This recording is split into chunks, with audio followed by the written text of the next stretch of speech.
Okay, so again, our weight is pulling straight down. The portion of it that's pulling parallel we call the parallel portion, and the portion that's going perpendicular we call the perpendicular portion. The parallel portion, if we head to tail, it comes down here, and we see that the weight is clearly the hypotenuse of that triangle. So if that's the hypotenuse of the triangle, then we say, hey, F parallel is the opposite side of the angle. So to find the F parallel, we're going to have to use sine of the angle times the weight. If we're looking for perpendicular, perpendicular is the which side? Adjacent, so we're going to have to use the cosine of the angle times the weight. Now, the parallel force clearly acts more like the applied force if there's nothing pulling on this thing other than weight. And so that would work that way, but of course if this thing is going to fall down the ramp, then what wants it to go that way? Friction force. And we learned that friction force, of course, is equal to mu times the normal force. And we said the normal force was how hard the two surfaces are being pushed together, which causes friction. And we said that when we are sitting on a horizontal surface, just the weight of what's here is shoving down, shoving these two surfaces together, and that works out great when you're horizontal. But when we start going at an angle, then the normal force is how hard we're pushing in there, which, hey, that looks a lot like the perpendicular force. So yes, indeed, we can say that Fn is being provided by the perpendicular force when we're at an angle. That means that our friction force becomes mu, and the normal force is the weight, which is mg times the cosine of the angle. Now that does in fact still work when you're horizontal. It's just that when you're horizontal, what's your angle of incline? 0. What's the cosine of 0? 1. Check it on your calculator if you don't trust me. Cosine of 0 is 1. So if we're on a horizontal surface, then the cosine of theta is just 1, so it's just mu mg. And that's what we were getting away with before. So mu mg works great if you're horizontal, but if we have an angle included, it's mu mg cosine theta. So if we are going to travel down the ramp, then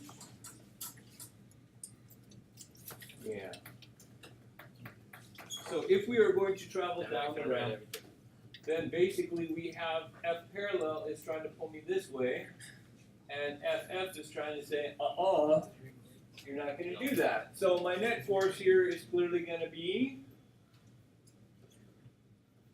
the parallel part minus the friction part. Now, if we want to find the acceleration, we know F net is A is F net over M. So that would be these together over M. But we know, of course, F parallel is just mg sine theta. And we know FF is just mu mg cosine theta. And we have that all over M. But you say, hey, there's an M here and an M here, so I can factor an M out. And that would cross out, and then this M would cancel out that M, so that would leave me my acceleration down a ramp formula to just be g sine theta minus mu g cosine theta. So anytime I am sliding down a ramp, and I want to know what my acceleration rate is, and there's nobody pushing or pulling on the box, we just set it down and let it rip, this would be the acceleration rate, g sine theta minus mu g cosine theta.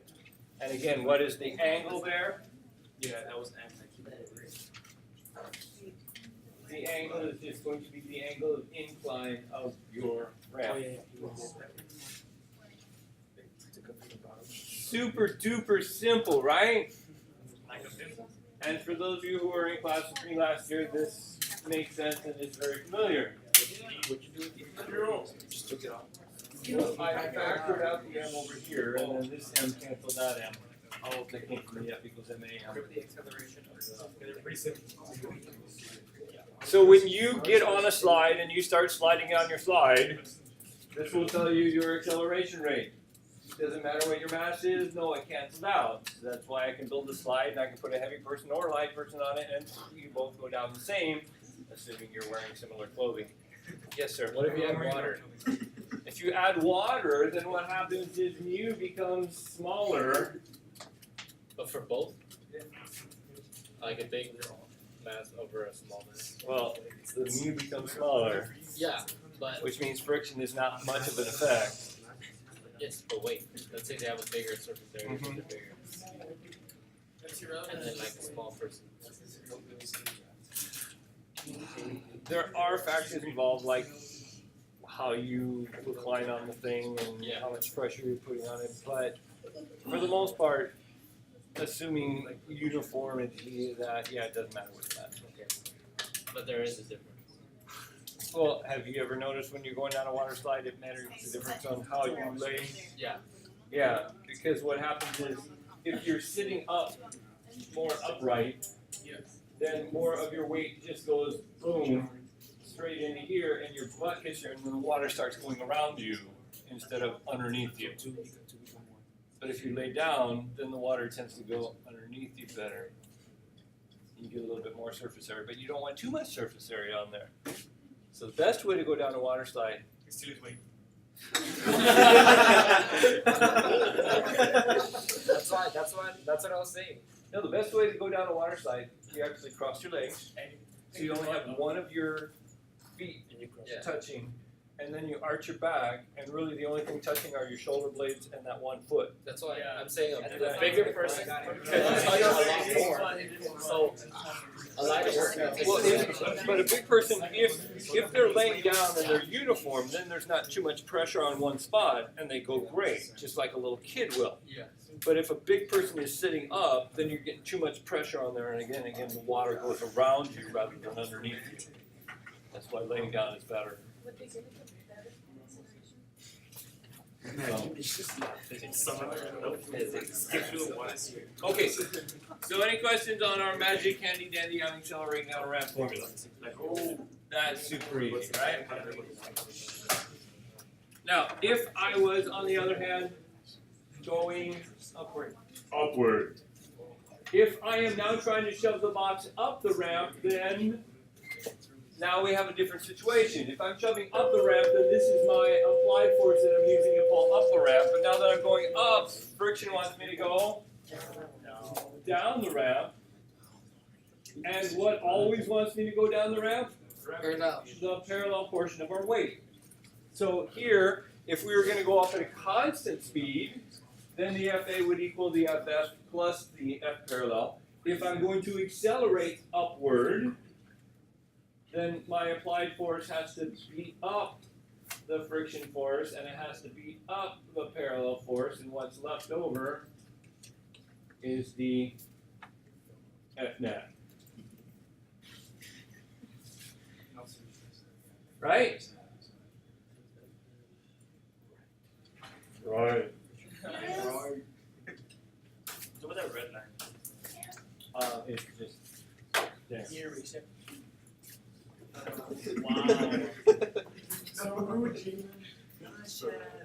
Sure. No? I couldn't write it down. There, it's gone. Okay, so. Oh my. David. Wait, go back. Oh my god. All right, so now we get to this situation. If we stick on an M1 and an M2 here, let's say our M1 is 10.3 kilograms, and our M2 is 11.2 kilograms, and we have a mu of 0.293 over here, and we have an angle of 48 degrees right there. What we want to know is, what is the tension in the cable here? What tension? Oh, it's here. Okay, actually, skip the mu for right now. We'll try it frictionless first, just so don't freak out. We'll start off frictionless, and then we'll go to what happens when we introduce friction. So, what's doing the pulling here? What's doing the pulling here? The Gravity pulls on the masses, giving them Mass number 2. weight. So again, we have to draw what are our forces here. So here I'm being pulled this way by weight, and this one is getting pulled this way by only the parallel portion of the weight, Oh, it's friction. right? And again, we're pretending it's frictionless for the moment. So the net force then is in this situation is going to be what? Are these working together or against each other? Against each other. So the weight is going to beat up on the parallel force, and what's left over is the net force. Correct? Yes. Okay, and then our acceleration is going to be our F net over m. So first our W, that's going to be 11.2 times 9.81. That's going to be the weight minus the parallel force, which would be the 10.3 times 9.81 times the sine of our angle, which was 48. So that's going to be our net force.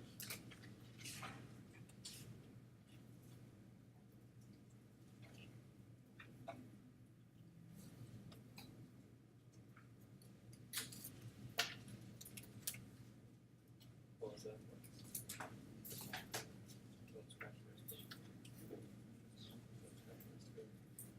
Then we're going to take our net force and we need to divide that by the And what's the going to be? Which mass is accelerating?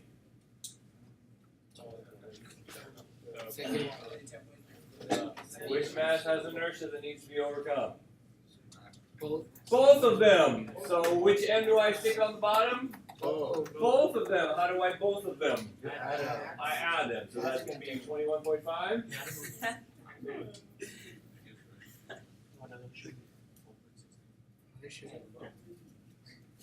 So my A turns out to be 1.62 meters per second squared. Now, we said when we were first learning about tension, that tension is equal to m times A plus or minus G, correct? So if we look at the tension right here in this cord, what mass are we talking about? Yeah, so we're looking at mass 2, 11.2, and then we know our G, of course, is going to be 9.81, and then our A is going to be 1.62. The question is this going to be a plus or a minus situation? Well, mass 2 is going to go down. When it's going down, are they adding or are they subtracting? They're subtracting. It's getting smaller. It's getting less tensions in there.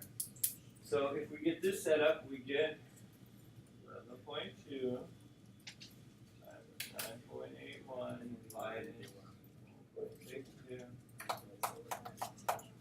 And we get a tension of 91.7 newtons. Now, should we get the same tension if we're looking at this side? No. We shouldn't? Actually, yes.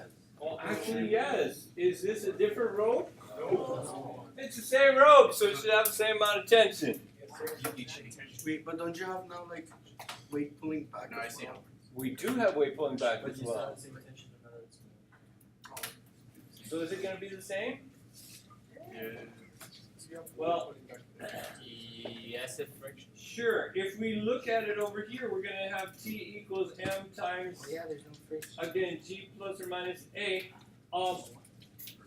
But we got a problem here.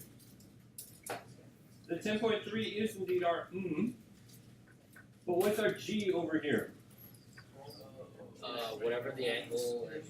It has to do with the angle, right? So the G is really going to be 9.81 sine 48 is how much G is actually pulling that way. Let's leave the parentheses off here. So 9.81 G sine 48 is going to be the G part. And then again, if this is going up instead of down, then we want to add the 1.62.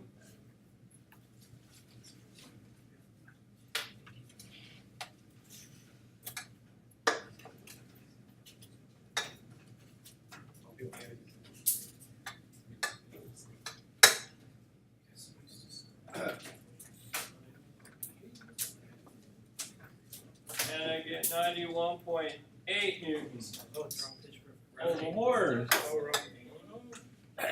Woo! And since that last number is uncertain, we say, yeah, that seems to work. That's close enough. No, it's uncertain.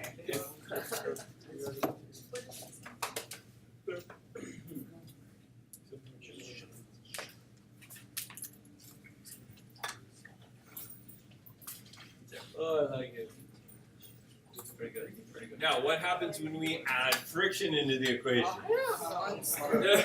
You don't do it. We don't do that. It's gonna be too hard. No, I don't want to. Wusses. All right. Here we're 4.92 kilograms. Here we're going to be 5.13 kilograms. And here we're going to have a mu of 0.397. Days are still so smart. Okay, give you a second to draw it.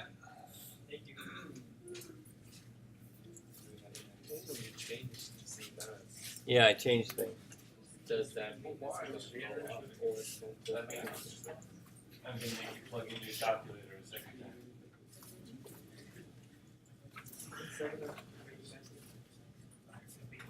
Luis, please help me with this one question.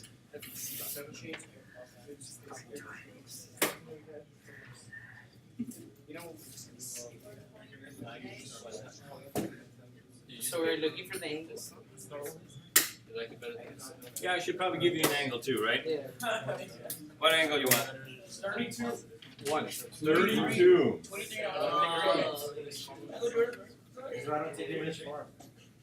Wait, how'd you find the angle? Did you just? I said, what angle do you want? And I want an angle of zero. Austin said 32. No, we can't go with zero. What's this? Because it's easy. Why not 45? 1 degree. 1 degree. You're right, and angle go sir, 180 degrees. 90 degrees. Okay, Zero let's pretend that degrees, we 180 know that this is doing what? Going down. And going down. So the weight here is going to be 9.81 times.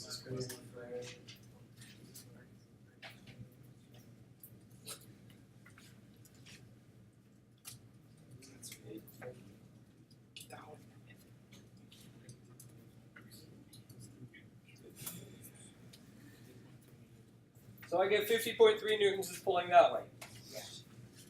Then I say, well, what's pulling this way?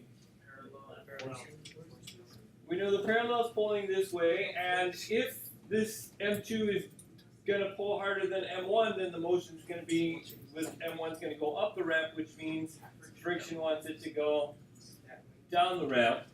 So really we got to figure out what both of these are. But again, we know that F parallel is equal to mg sine theta, and we know that FF is going to be equal mu mg cosine theta. So in this case, we're doing the 4.92 times g times the sine of 32. And then here we're going to have 0.397 times the 4.92. Cosine.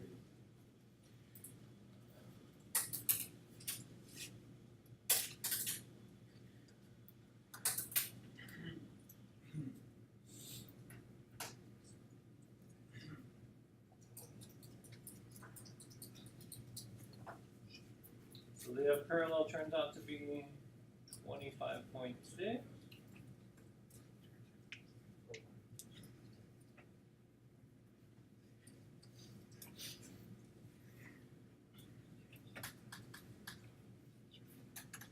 And the FF turns out to being 16.2.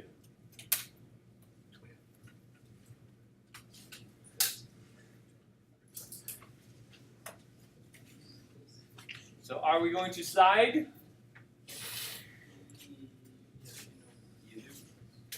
Yes, because if the force trying to pull me up the ramp is 50, and the forces trying to pull me down the ramp are less than 50, That's 41.8. then that doesn't seem indeed to. What if the angle is? That is the angle. We decided already, okay? Why not? Well, I could make you do math where you figure out what angle would balance it out perfectly. Yes.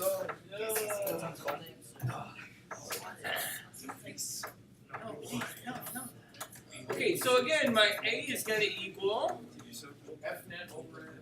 F net over M. And I know my F net is just going to be the 50.3 is trying to pull me up the ramp, and 25.6 is trying to pull me down, and 16.2 is trying to pull me down. So those two are fighting me. Wait, why is it going up? Well, this one's going down, but its effect on M1 is pulling M1 up. Oh, we're doing it one. Right. Okay. Okay, and then the M here again is going to be which mass is accelerating, which of course is both of them because they're both tied together. So here we're going to have 4.92 plus 5.13.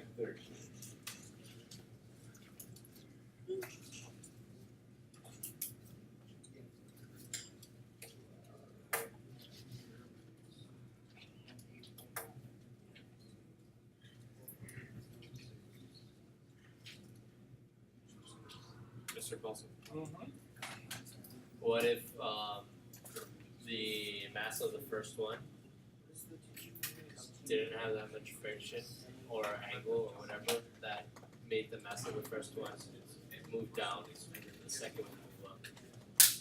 If M1 was too big, Like it was like pretty. then it's going to slide this way, Yeah. which means friction would switch to the other side, and now friction and that one, And then the acceleration. M2 would work together. Yeah. So we switched the numbers to find the Unless, acceleration. yeah.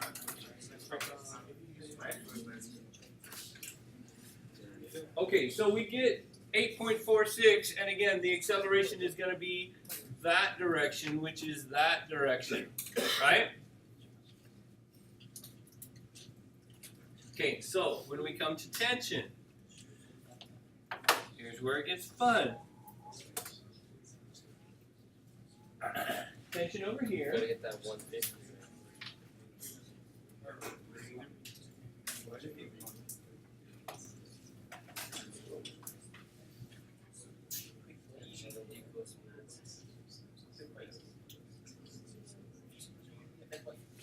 Minus. Okay, so we're going to have our 5.13 times 9.81, and again, since I'm going down, it's going to be minus 0.846, and that's going to give me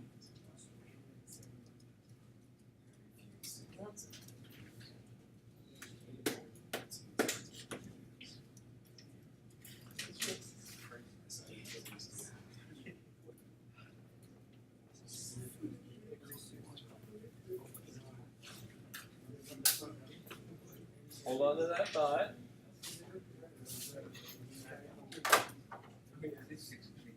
Now over here we said the tension is going to be the M, which is 4.92. And what? That's not what you got when you multiplied this out? No. I got 46. I got 46. Yeah, I got 46. What if he's running everyone else's system? That would be very. I put 8.46 instead of It's 0.846. 40. Oh. Silly goose. Okay. That seemed a little small in my head, but thank you. So 46.0? Thank you. Always correct that. So if we go back to here, now we have the 4.92, and its G again we said was What? 9.81 times the sine of 32, right? E. Because it's only pulling that much G. And then this one, since that one subtracted G, this one is going to add the G. And again, it's going to be 0.846, not 846.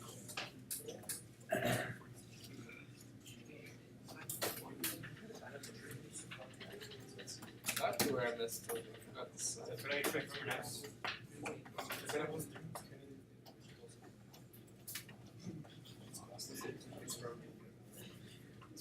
Wait.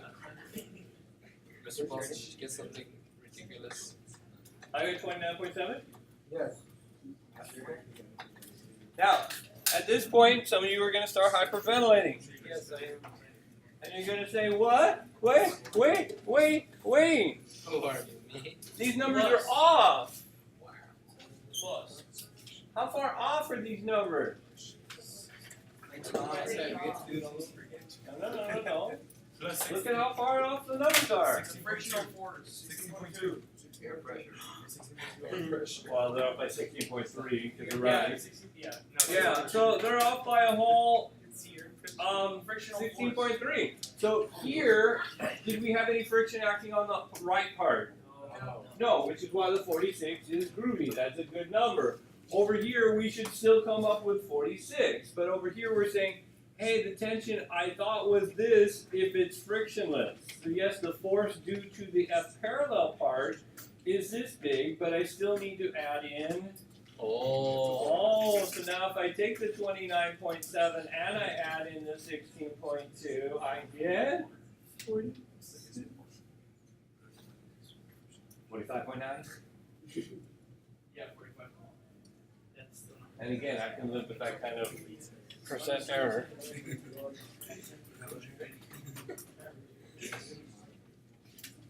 Because again, if this is pulling up, we're worried about what is pulling against it, and both of these are pulling against it. So we have to include the tension that we think we would get from the F parallel and the tension that we think we're getting from the friction point.